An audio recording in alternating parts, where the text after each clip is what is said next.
அன்பான கும்பராசி நேயர்களே, சுயமரியாதையை அதிகமாக விரும்பக்கூடிய ராசி எது அப்படின்னு பார்த்தீங்கன்னா அது கும்பராசி நேயர்கள் தாங்க. இந்த ஜோதிட உலகத்தில் தனித்து நிற்கிற ராசி அப்படின்னாலும் கும்பராசி தாங்க. புதுமையான சிந்தனைக்கு சொந்தக்காரங்களாக இருப்பாங்க. எந்த ஒரு பிரச்சனையாக இருந்தாலும் புதிய கோணத்தில் தீர்வு கண்டுபிடிப்பாங்க. அதனாலேயே அவங்கள ஜீனியஸ்னு சொல்லுவாங்க. அமைதியாக இருந்து காரியத்தை சாதிக்கிறவங்க. இவங்க மனசில் என்ன இருக்குது அப்படின்னு அவ்வளவு சீக்கிரத்தில் யாராலையும் புரிஞ்சுக்க முடியாது. அந்த அளவுக்கு நிதானமாக பொறுமையாக புத்திசாலித்தனமாக செயல்படுவாங்க. அவசரப்பட்டு யார்கிட்டையும் எந்த ஒரு விஷயத்தையும் சொல்லிட மாட்டாங்க. ரகசியத்தை பாதுகாக்கிறதுல இவங்க முதன்மையான இடத்துல இருப்பாங்க. இவங்க செய்யக்கூடிய ஒவ்வொரு விஷயத்தையும் தனித்துவமாக செய்யணும் அப்படின்னு நினைப்பாங்க. இவங்களுடைய சிந்தனை உலகத்தையே மாற்றக்கூடியதுங்க. கும்ப ராசிக்காரங்களுடைய நட்பு ஒருத்தருக்கு கிடைச்சிட்டா போதுங்க, அவங்களுடைய வாழ்க்கையே மாறிடும். மற்றவங்கள உண்மையாக நேசிக்கிறது, நம்பிக்கை கொடுக்கறது, சமூக சிந்தனை, இந்த எல்லாமே கும்ப ராசிக்காரங்களுக்கு இயல்பாகவே இருக்கும். எதிர்காலத்தில் என்ன நடக்கும் அப்படின்னு நிகழ்காலத்திலேயே சிந்திச்சு அதுக்கு தகுந்த மாதிரி செயல்படக்கூடியவங்க. நிதானமான பேச்சாலையும் நல்ல பழக்க வழக்கத்தாலையும் எல்லாரையும் கவரக்கூடியவங்க. நெகட்டிவான சூழ்நிலையில் இருந்தாலும் அவங்களுடைய சிந்தனை நேர்மறையாகவும் நம்பிக்கை கொடுக்கிறதாகவும் இருக்கும். எப்பேற்பட்ட வரையும் தன்னுடைய பேச்சு திறமையால் மாற்றிடக்கூடிய வல்லமை இருக்குங்க. இவங்க சொல்லக்கூடிய ஒரு வார்த்தை பல பேருடைய வாழ்க்கையில் மிகப்பெரிய மாற்றத்தை ஏற்படுத்தி இருக்குங்க. அவங்க உங்களுக்கு நண்பனாக இருக்கிறாங்க அப்படின்னா உண்மையாக அன்பு கொடுப்பாங்க. தலைவராக இருந்தால் நியாயமான வழியில் வழி நடத்துவாங்க. இன்னும் டோட்டலாக சொல்லணும் அப்படின்னா அவங்கக்கிட்ட யார் பழகினாலும் ரொம்பவே விசுவாசமாக இருப்பாங்க. கும்ப ராசிக்காரங்க ஆன்மீகத்தையும் அறிவியலையும் ஒன்றா சிந்தித்து செயல்படக்கூடியவங்க. போலியாக நடிக்கிறவங்களையும் பெருமை பேசுகிறவங்களையும் தற்புகழ்ச்சியோடு நடந்துக்கிறவங்களையும் என்றைக்குமே இவங்களுக்கு பிடிக்காது. கும்பராசிக்காரங்களை பொறுத்த வரைக்கும் இவங்களுடைய வாழ்க்கையில் இவங்களால் என்றைக்குமே பிரச்சனை வந்தது கிடையாது. இவங்களை சுற்றி இருக்கிறவங்களால தான் பிரச்சனைகள் வருமே தவிர இவங்க எப்பவுமே நீதிக்கும் நேர்மைக்கும் கட்டுப்பட்டு நடக்கிறவங்க. மனசால கூட யாருக்கும் ஒரு துரோகத்தை நினைக்க மாட்டாங்க. அந்த அளவுக்கு ரொம்ப நல்லவங்களாக இருப்பாங்க. கும்பராசி நேயர்களே, சூரியன் இந்த மாதத்தின் ஆரம்பத்தில் அதிர்ஷ்டஸ்தானமான 9வது வீட்டில் இருக்கிறாருங்க. நவம்பர் 16க்கு பிறகு கர்மஸ்தானமான 10வது வீட்டுக்கு போக போகிறாருங்க. செவ்வாய் பார்த்தீங்கன்னா உங்களுடைய கர்மஸ்தானமான 10வது வீட்டில் இருக்கிறாரு. சுக்கிரன் மாதத்தின் பெரும்பகுதி உங்களுடைய பாக்கியஸ்தானமான 9வது வீட்டில் இருக்கிறதுனால உங்களுக்கு நல்ல பலன்கள் கிடைக்குங்க. குரு பகவானை பொறுத்த வரைக்கும் உங்களுடைய 6வது வீட்டில் சஞ்சரிக்கிறாரு. நவம்பர் 11ஆம் தேதி அவர் வக்ர நிவர்த்தி அடைகிறாருங்க. சனியை பொறுத்த வரைக்கும் பார்த்தீங்கன்னா உங்களுடைய ராசியின் முதல் வீட்டில் இருக்கிறதுனால நீங்கள் நிதானத்தோடையும் பொறுமையோடையும் இருக்க வேண்டியது அவசியம். முன்கோபம் அதிகமாக வரும். அதையெல்லாம் நீங்கள் கட்டுப்படுத்த பழகிக்கணுங்க. கும்பராசி அவிட்டம் 3, 4 நட்சத்திர பாதங்கள் இருப்பவங்களுக்கு வேலை பொருளாதாரத்தில் பார்த்தீங்கன்னா உங்களுக்கு வெற்றிக்கான வாய்ப்பு இருக்குங்க. உங்களுடைய முயற்சிகளுக்கு நல்ல பலன் கிடைக்கும். வருமானம் அதிகரிக்கும். தொழிலில் நிறைய லாபம் கிடைக்கும். உங்களுடைய பணி சார்ந்த மாறுதல்கள் உங்களுக்கு கிடைக்க வாய்ப்பு இருக்குங்க. குடும்பத்தை பொறுத்த வரைக்கும் சின்ன சின்ன கருத்து வேறுபாடுகள் இருக்கும். உங்களுடைய வாழ்க்கை துணையை புரிஞ்சுக்கிட்டு விட்டு கொடுத்து போனீங்கன்னா குடும்ப உறவுகள் சீராகும், நிம்மதி கிடைக்குங்க. கல்வியை பொறுத்த வரைக்கும் பார்த்தீங்கன்னா படிக்கக்கூடியவங்களுக்கு நல்ல மாற்றங்கள் கிடைக்கும். நிறைய மதிப்பெண்கள் பெறுவாங்க. எதிர்பார்த்த ரிசல்ட் கிடைக்குங்க. ஆரோக்கியத்தை பொறுத்த வரைக்கும் வயசில் மூத்தவங்க இருக்கிறாங்கன்னா அவங்களுடைய உடலில் சின்ன சின்ன உபாதைகள் ஏற்படும். ஆரம்பத்திலேயே அதையெல்லாம் கவனிச்சிங்கன்னா உடல் நலன் சீராகுங்க. கும்பராசி சதயம் நட்சத்திரத்தில் இருக்கிறவங்களுக்கு வேலையில் பார்த்தீங்கன்னா உங்களுடைய வருமானம் திருப்தி அளிக்கும். போட்டிகள் குறையும். நீங்கள் வேலை செய்யக்கூடிய இடத்துல உங்களுக்கு பாராட்டுகள் அதிகமாகும். புதிய பொறுப்புகள் எல்லாம் கிடைக்குங்க. குடும்ப உறவுகளுக்குள்ளே பார்த்தீங்கன்னா சுப நிகழ்ச்சிகளில் அதிகமாக கலந்துக்குவீங்க. குழந்தைகள் மூலமாக உங்களுக்கு சந்தோஷம் கிடைக்கும். ஆன்மீகத்தை பொறுத்த வரைக்கும் ஆன்மீக ஈடுபாடு அதிகமாக இருக்கும். கோயிலுக்கெல்லாம் அடிக்கடி போயிட்டு வருவீங்க. உங்களுடைய குல தெய்வத்தையும் இஷ்ட தெய்வத்தையும் வணங்குவது சிறப்பு.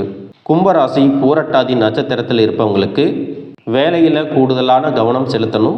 நிதி சார்ந்த பொறுப்புகள் உங்களுக்கு கிடைக்க வாய்ப்பு இருக்குங்க. உங்களுடைய செலவுகளை நீங்கள் கட்டுப்படுத்தினீங்கன்னா நல்ல பெயர் வாங்கலாம். கையில் எப்பவுமே உங்களுக்கு பணப்புழக்கம் இருந்துகிட்ருக்கும்.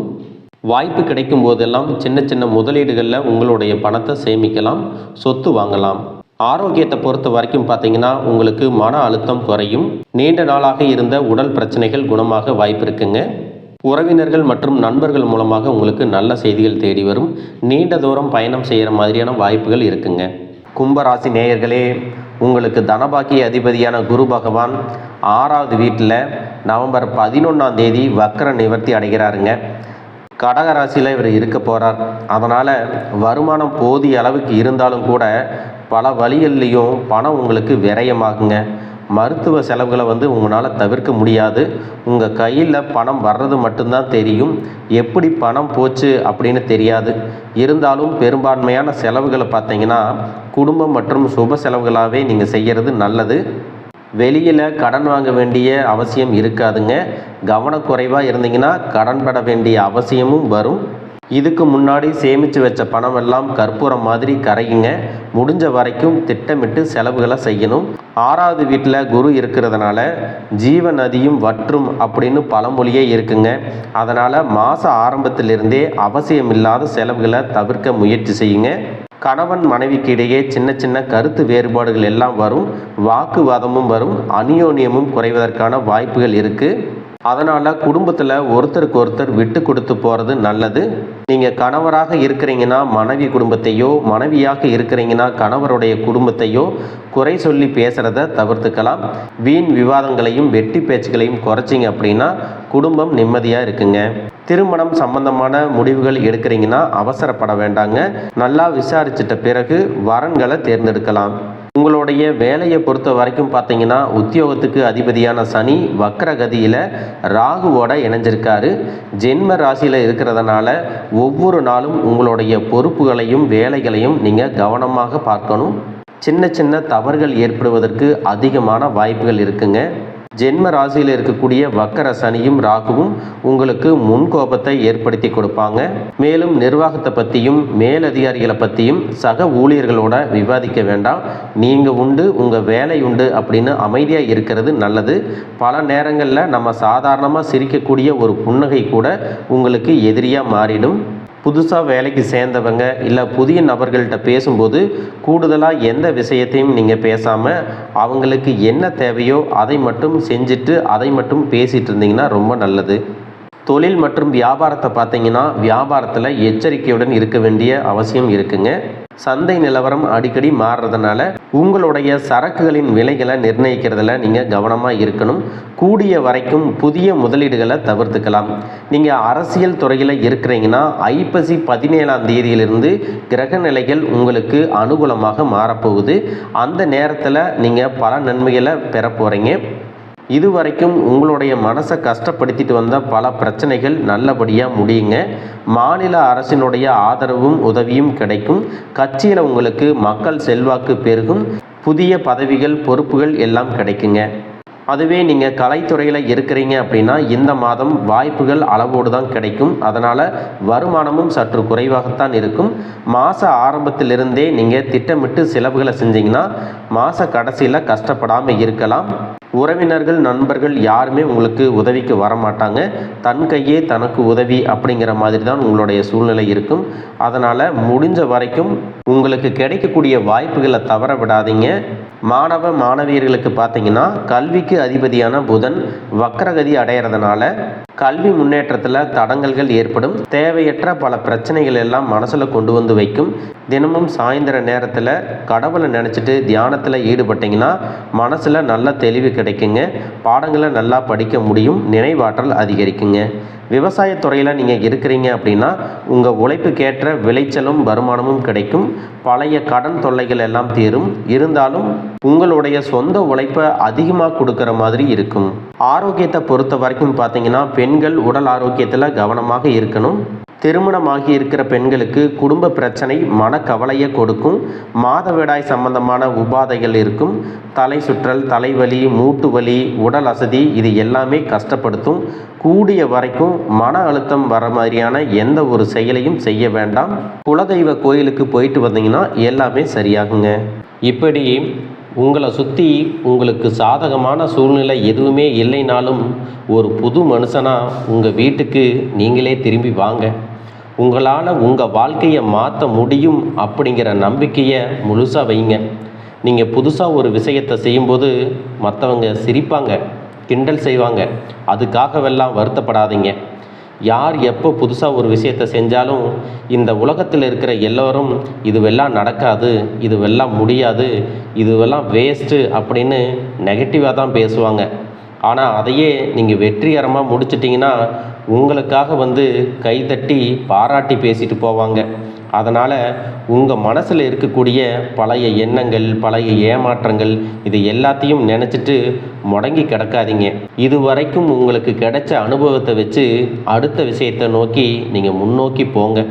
புதுசாக ஒரு பாதையில் நடக்கிறது அவ்வளவு சுலபம் இல்லைங்க. நீங்கள் கஷ்டப்பட்டு அமைக்க போகிற பாதையில் தான் மற்றவங்க சுகமாக நடந்து வர போகிறாங்க. மற்றவங்க விமர்சனம் செய்கிறாங்க அப்படிங்கிறதுக்காக அவங்க மேலே கோபப்படாதீங்க. இன்னும் சில பேர் பார்த்தீங்கன்னா வெட்டியாக பேசிகிட்டு இருப்பாங்க. அவங்களோட எல்லாம் வாக்குவாதம் செய்யாதீங்க. அவங்களுக்கெல்லாம் விளக்கம் சொல்லிகிட்டு இருக்காதீங்க. உங்களுடைய வேலை என்னவோ அதை செயலில் நிரூபித்து காட்டுங்க. அப்போ தான் சமூகத்தில் உங்களுடைய மதிப்பு பல மடங்கு உயரும். சில நேரங்களில் உங்களுடைய முயற்சிகள் தோல்வி அடையும். அதுக்காகவெல்லாம் வருத்தப்படாதீங்க. சந்தோஷமாக அது ஏற்றுக்குங்க. தோல்வியிலிருந்து நம்ம கற்றுக்க வேண்டியது நிறைய இருக்குது. உங்களை பொறுத்த வரைக்கும் தோல்வியும் ஒரு வாய்ப்பாக தான் நீங்கள் எடுத்துக்கணும். ஒரு முறை நீங்கள் தவறு செஞ்சீங்கன்னா அடுத்த முறை அதே தவறை செய்ய மாட்டீங்க. அதுதாங்க மிகப்பெரிய அனுபவம். சில பேரை பார்த்தீங்கன்னா தன்னுடைய முயற்சியில் தோல்வி ஏற்பட்டுருச்சு அப்படின்னு அதை ஏற்றுக்கிறதுக்கும் ஒத்துக்கிறதுக்கும் மனசு வராதுங்க. மற்றவங்கள காரணமாக சொல்லுவாங்க, சாக்கு போக்கு சொல்லுவாங்க. அவங்கள பொறுத்த வரைக்கும் தோல்வி அப்படிங்கிறது பலவீனம். ஆனால் உங்களை பொறுத்த வரைக்கும் தோல்வி அப்படிங்கிறது துணிச்சலோடைய அடையாளம். எவ்வளவு தைரியமாக நீங்கள் செயல்பட்டு ஒரு அனுபவத்தை கற்றுக்கிட்டீங்க அப்படிங்கிறத நீங்கள் நல்லா உணர்ந்திருப்பீங்க. அதனால் அந்த மாதிரி சம்பவங்கள் நடக்கும்போது தைரியமாக சொல்லுங்கள், ஆமாம் நான் தப்பு செஞ்சிட்டேன், அதை திருத்திட்டேன் அப்படின்னு சொல்லுங்கள். இந்த வாழ்க்கையில் வெற்றி அடைகிறதுக்கு எந்த ஒரு குறுக்கு வழியும் கிடையாதுங்க. மற்றவங்களுக்கு வேணால் குறுக்கு வழியில் போய் முன்னேறது பலிக்கும். உங்களை பொறுத்த வரைக்கும் உழைக்கணுங்க. உழைப்புக்கு பேர் போனவங்க நீங்கள்.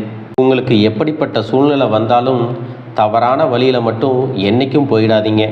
அதுவெல்லாம் உங்களுக்கு ஆரம்பத்தில் சந்தோஷத்தை கொடுக்குற மாதிரி இருந்தாலும் கடைசியில் ஒரு நிமிஷம் கூட உங்களை தூங்க விடாதுங்க. மனசளவில் ரொம்பவே பாதிக்கப்பட்டுருவீங்க.